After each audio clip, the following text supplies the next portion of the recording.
यहाँ हेर्नु है साथीहरू, यो माछा जस्तो चित्र छ के, अनि यसमा आफ्नो सबै विसहरू लेखेर यहाँ झुन्डाइरहेको छ।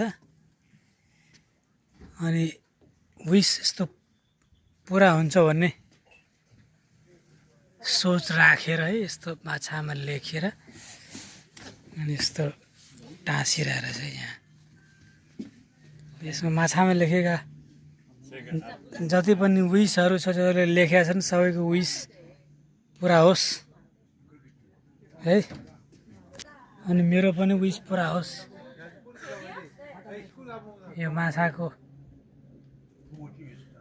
ठ्याक्कै बिचमा बसिरहेछ, यहाँ लेखिरहेछ। यहाँ के लेखेको छ? Afnade 더 이상 큰 불행 없이 하고자 하는 일들은 다 잘 풀리게 해주세요. 좋은 인연이 가득한 순간 속에서 행복하게 살고 싶어요. प्लिज 2025 एक महीनाको 26 तारिकमा लेखेको छ।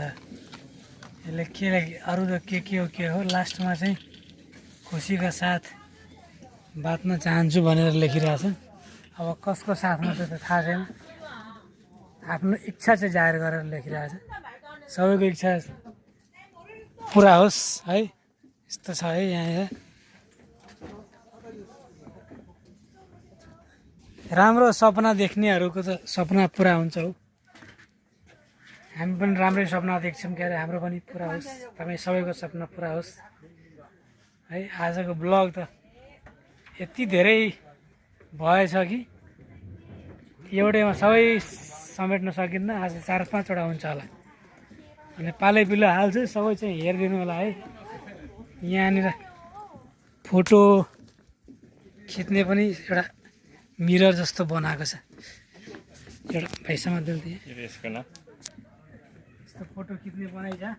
ठ्याक्कै भित्र रहेर फोटो यसरी खिच्न सकिन्छ। अनि त्यो म खिचिहाल्छु पछि है।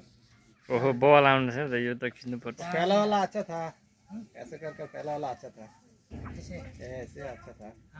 हाम्रो बङ्गलादेशको साथीहरू आउनुभएको ओ ये अगाडिपट्टि जाउँ। उहाँहरूले हिन्दी आउँछ अरे। क्या हुन्छ? दामी लाग्यो आजको अगाडि आउनु। कहाँ रहता है? आउनु। आप कहाँ में रहता है इधर? नेपाल नहीं इधर कहाँ पे? मिङदुङ मेङदुङ। यंगदों। एकछिन भाइ